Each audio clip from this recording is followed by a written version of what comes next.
Davlatimiz rahbarining tashabbusi bilan 2021-yil 5-aprel kuni tashkil qilingan O'zbekiston Davlat konservatoriyasining Nukus filialida ham iqtidorli yoshlar juda ham ko'pchilikni tashkil qiladi.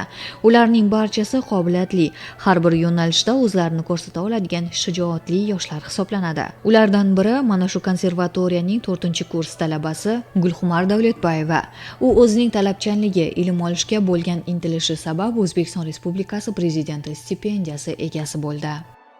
Бұл жетістікке ерісуде Тикарынан ilmiy басшым Гүлмәриям Камаловамен біргелікте музыканы, Қарақалпақ көркем өнерін, ондағы композитор, бақсылардың дөретушілік жолларын, музыканы ilmiy жақтан ізетлеп, олар туралы ilmiy мақалалар жазып, халықаралық конференциялар, халықаралық журналларда мақалалар беріп, оларды баспадан шығарып келмектеміз.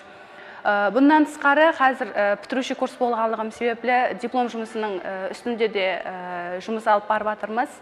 Бұл ilmiy жұмысларымнан тысқары мен технопаркте шөлкемлестірілген InnoX бизнес инкубаторының 3-ші басқыш біткерушісімен.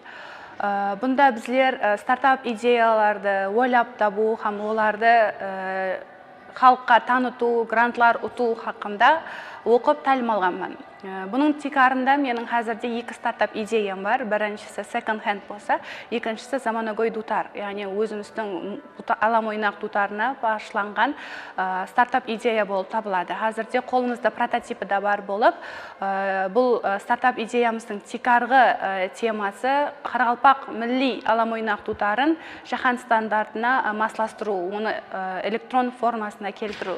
Яғни, жаһанда электрон гитара болса, өзімізде электрон дутар формасын келтіріп шығу. Тикарғы машқалалардың бірі бұл бақсылардың дутар атқарып атырған уақытында микрофонға қолы тиіп кету, немесе тыңлаушыларға дутар сесінің толық жетіп бармауы, техникалық насаслықлар болады. Біздердің стартап идеямызбенен бұл машқалалардың барлығы шешіледі. Яғни, алам ойнақ дутарының дауыс шанағына белгілі орын ажыратылып, ол жерге электрон үскіне тюнер орнатылады. Бұның нәтижесінде дутардың бас шанағындағы толқылар толық жазып алынып, олар колонкаға Тикарынан өзімен байланысады, һәм дутар аспабын қалеген жерімізде оны біріктіріп шету имканияты жолға қойылды.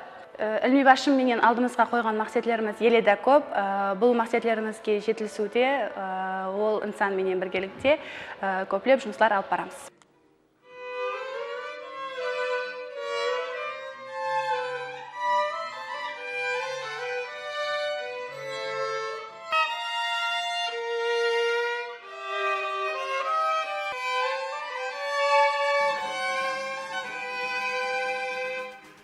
Көріп,